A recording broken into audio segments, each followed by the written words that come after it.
Hello there guys, and welcome to the channel if you are new, and welcome back if you are a regular viewer. Today I've got a kit for you from a small company which I can almost guarantee you've never heard of before. This is a kit from Bull Models, and I picked it up at a model show a few months ago, really on a bit of a spur of a moment kind of thing. There was an older gentleman with a stall selling these kits. I believe he makes them himself. And it was quite an old school stall. It had lots of built models around and a really nice old school printed catalogue booklet here, just listing all the models they make and the prices. If we have a quick look at this now, most of these subjects we won't find in any other range really.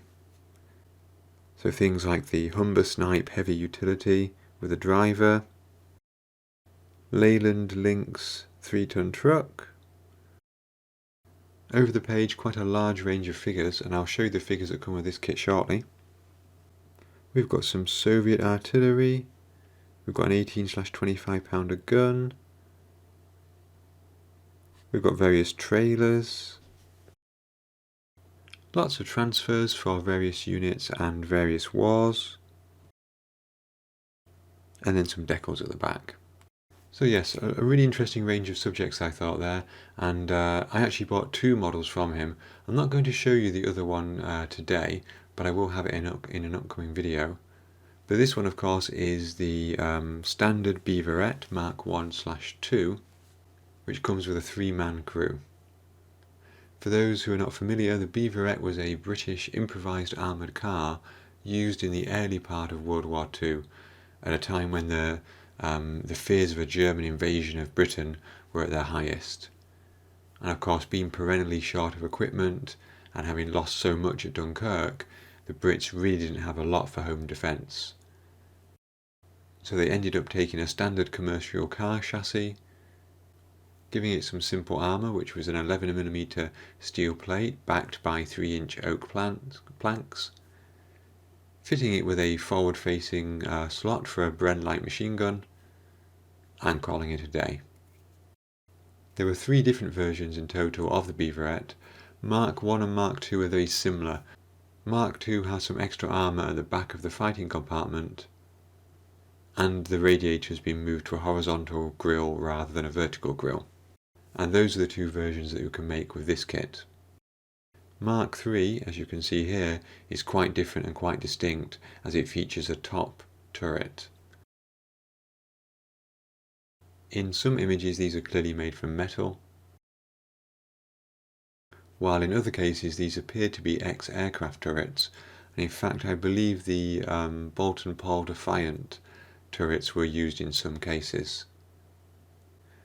Overall around 2,800 Beaverettes were made, with production stopping in 1942 as those fears of the invasion were reduced, and of course British military power was increasing. So since it's quite an unusual kit, let's take a quick look at the instructions. It's this very simple short booklet with a really good summary of the Beaverette on the front. I always think that's really important, especially for these unusual subjects. Of course, a lot of this is what I've told you already, and it confirms that we can make either the Mark I or the Mark II, and the parts that we need to leave off to make the Mark I version. We then have some relatively simple diagrams for the instructions, but of course it is a relatively simple kit and it's 1/76 scale, so there's not a huge number of parts. You can see here we've got part 19 or part 20 depending on the vertical or horizontal radiator grille for that Mark I or Mark II.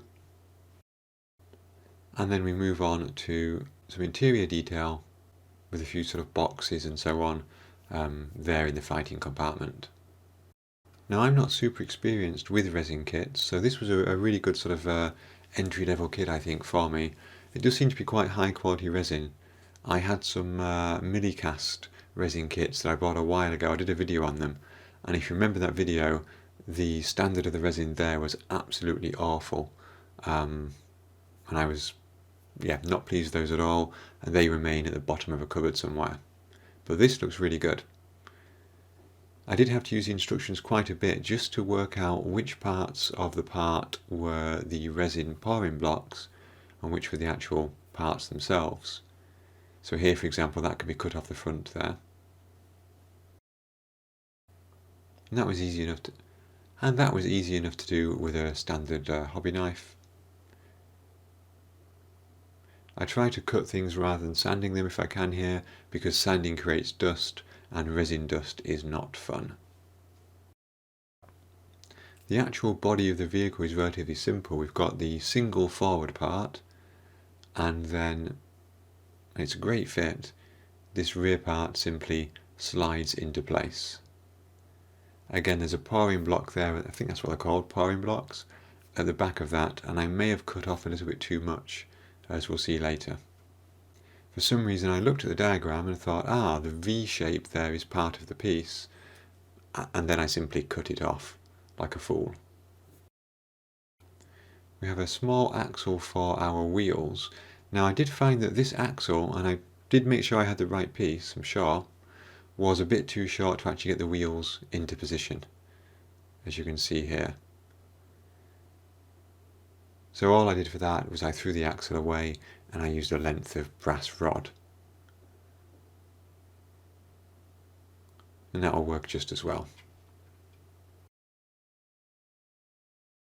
There's that horizontal radiator grille which designates this as a Mark II.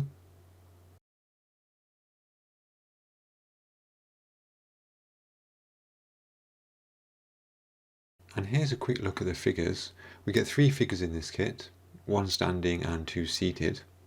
This is the standing figure, as you can see. A little bit of flash down his backpack that needs cutting off, but generally speaking, really, I think, quite well detailed.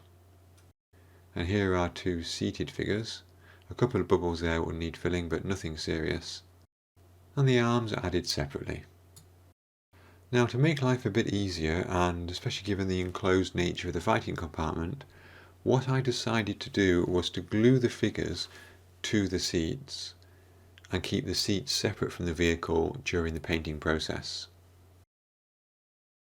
So this is our driver figure, of course, it's British, so the driver goes on the right.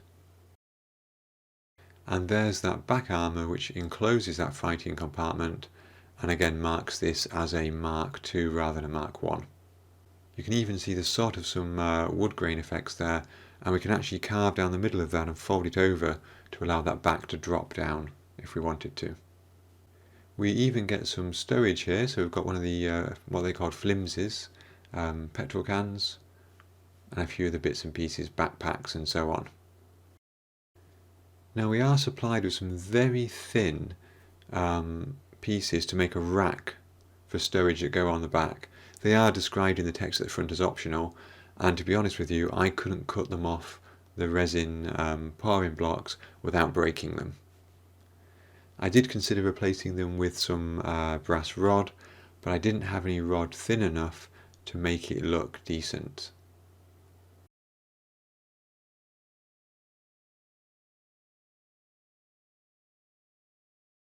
Here are our wheels with the new brass axle.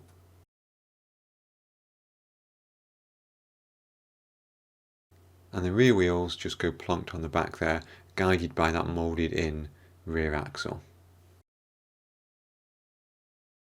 And because I accidentally removed it during the cleanup process, here's that rear shelf, bumper, whatever you want to call it, being made with some styrene sheet. At this point we were ready for some primer, so I gave it a coat of Tamiya Grey primer, followed by a coat of XF69 NATO Black. Now in terms of paint schemes, the reference photos seem to show 2 general schemes, either a plain colour or the so-called Mickey Mouse camouflage pattern. I think it's always more interesting to have multiple colours, so I'll probably go for the Mickey Mouse scheme.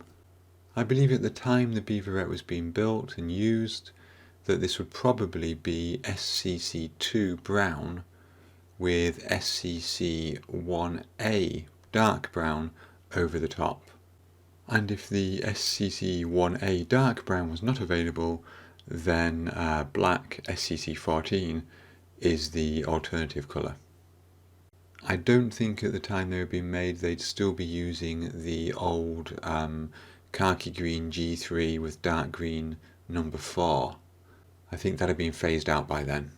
So with that in mind, I gave everything a coat of the SCC2 brown, which is straight from the AK Real Colours range. AK Real Colours don't do a dark brown, but they do a black, so that's what I went for as the camouflage pattern. Once the base coat had dried, I used my good old Tamiya masking sheet to cut out some appropriate shapes and mask off the brown, ready for the application of the black.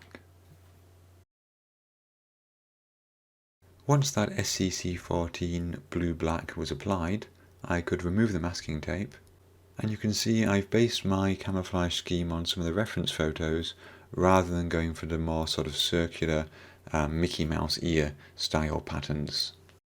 I think I'm probably slightly out of scale with my masking in a couple of places, but overall I think it looks fairly decent. Surprisingly, the masking tape did pull up the paint in a couple of places, so I had to touch those up with a brush. Then it was using my favourite Vallejo model colours to do the detail painting. So that would be the steering wheel and the dashboard, and the pickaxe on the rear.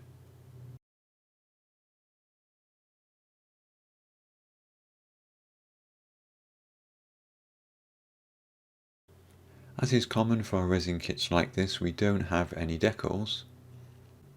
The reference images showed a variety of markings. I always keep my old decals because you never know when they might come in handy, and I found this set here, which is from the Beacon Models 1/44 scale Spitfire and Messerschmitt, and I think the roundels here will work quite well for the front of our Beaverette. Plus I have this number 2 here from the Tamiya Jeep, I think. And for a little bit of interest inside the vehicle, I've got these instrument decals. This is from one of my mini art kits that I made a while ago. So these things do come in handy. I didn't actually bother to put a gloss coat down for these decals, instead relying on a lot of decal solution, and then once they dried, a nice coat of flat varnish from VMS to seal them in. While those decals were drying, I got my figures, gave them a coat of Tamiya primer, a base coat of XF69 NATO black, and then a top coat of Vallejo English uniform. And I tried to spray that English uniform from above to keep some of the shadows on the lower parts of the figures. And then I could use the Vallejo model colours again to pick out the details. So the figures are glued to the seats, and of course their equipment, their webbing, and their skin tones all need picking out separately. Now for a small vehicle like this, I think it's quite hard to get it looking decent and not looking toy-like. But one useful technique I find is the oil dot filter. So we take a variety of oil paint colours, typically browns, greys, blacks, maybe some tan colours, place some dots on the side,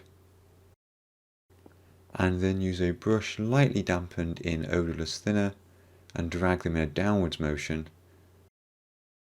Really a flat brush here would have worked better. And this just gives a bit more depth to the paintwork, a little bit of grime, dirt, rain streak effect, that kind of thing. Hopefully we can see that there. If you look at the side where I've applied that effect, and then spin around to the side where I haven't applied it, the difference is quite stark, I think. And of course the great thing about oil paints is you can manipulate them for some time after they've been applied. They take a long time to dry.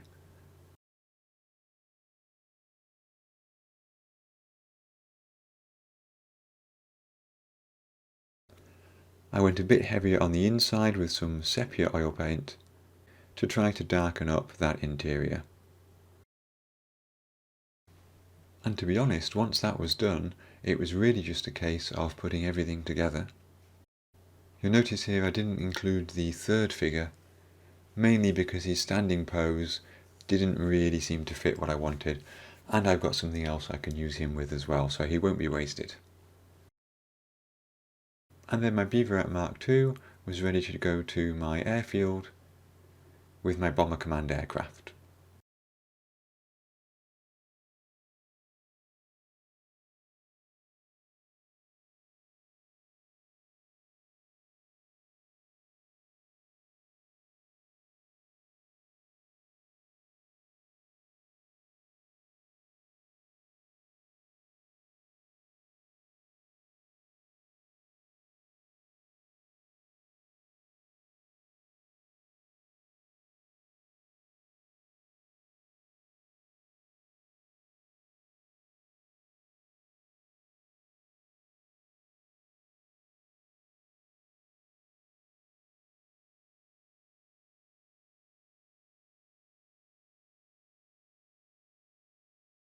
There we go guys, that was my build of the Bull Models 176 scale Beaverette Mk II. The other vehicles you saw in the photos there were the RAF supply vehicles from Airfix. I hope you enjoyed this video.